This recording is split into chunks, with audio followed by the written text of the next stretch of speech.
Good morning. நான் ஆனந்தி. மனுஷன் இருக்கும்போது என்ன நடக்கு, அது இறந்த பிறகு என்ன நடக்குங்கிறதுக்கு தான் இது ஒரு ஸ்டோரி மாதிரி. ஓகேவா? அது நீங்கள் கேட்கணும்னு இஷ்டம் தான் கேளுங்க, இல்லைனா ஒன்றும் பிரச்சனை இல்லை. ஓகேவா? மனிதன் ஜெயிக்காத ஒரே விஷயம் மரணம் மட்டும்தான்.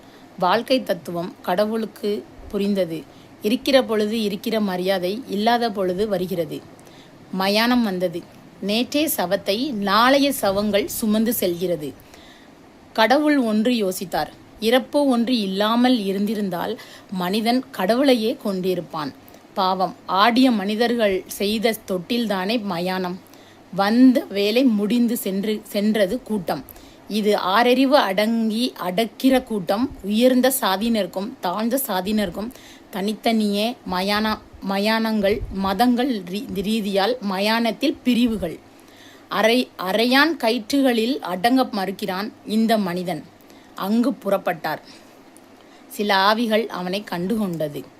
யார் நீ என்றான். இறைவன். நேற்று வரை நான் முதலாளி, இன்று என் விலை எனக்கே தெரியவில்லை என்றான். 80 வயதில் நீ இந்த இடம் தேவையா என்று கேட்டது ஒரு ஆவி. அதற்கு ஆண்டவன் சொன்னான், எத்தனை காலம் நீ வாழ்ந்தாய் என்று அர்த்தம் இல்லை, இப்படித்தான் வாழ்ந்தாய் என்று அர்த்தம். இறைவா, என்னை ஏன் படைத்தாய், இந்த சிறைக்குள் ஏன் அடைத்தாய் என்று கேட்டது ஒரு ஆவி. அதற்கும் அவர் பதில் சொன்னார். ஒரு அரசியல் ஆவி, ஆண்டவா, இடைத்தேர்தல் வராதா என்று கேட்டான். அதற்கு அவர், நீ இன்னும் திருந்தவில்லையா என்று கேட்டார். ஒரே அழுகை சத்தம். பெண்ணாக பிறந்தது போதுமடா சாமி என்று பெண் ஆவி ஆண்டவன் அருகில் வந்து கேட்டதான். அதற்கு ஆண்டவர் அவள் காது ஓரங்களில் சென்று சொன்னாராம், ஆணாக பிறந்து பார், அதில் எவ்வளோ கஷ்டம் இருக்குன்னு என்று சொன்னாராம். இதை விடவா கஷ்டம் இருக்கும் என்று சொன்னாராம். இறைவா, நான் செய்த பாவம் என்ன என்று அழுதது ஒரு குழந்தை ஆவி. அதற்கு ஆண்டவன் சொன்னான், பாவிகள் நிறைந்த உலகத்தில் நீ பிறந்ததுதான் என்றான். நல்லவர்களெல்லாம் சீக்கிரம் அழைத்து கொள்கிறாயே, கெட்டவர்களெல்லாம் நீண்ட நாள் வாழ்கிறார்களே, இது என்ன நீதி என்று கேட்டார்கள். நல்லவர்கள் விட்டு வைத்தால் அவர்களும் கெட்டவர்களாகி விடுவார்கள் என்று அவன் சொன்னான்.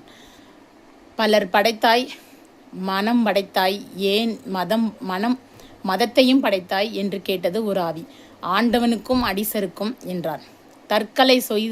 தற்கொலை செய்து கொண்ட சில ஆவிகள் கூறியதாம், நான் ரொம்ப சந்தோஷமாக இருக்கேன் அப்படின்னு சொன்னான்.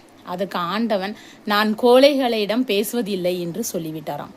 எல்லா உயிரும் பிறக்கிறது, இறக்கிறது, உனக்கு மட்டும்தான் சாவே இல்லையா என்று ஒரு ஆவி கேட்டதாம் கடவுளிடம். அதற்கு ஆண்டவன், மழலைகள் பிறக்கும்போது நான் சிரிக்கிறேன்,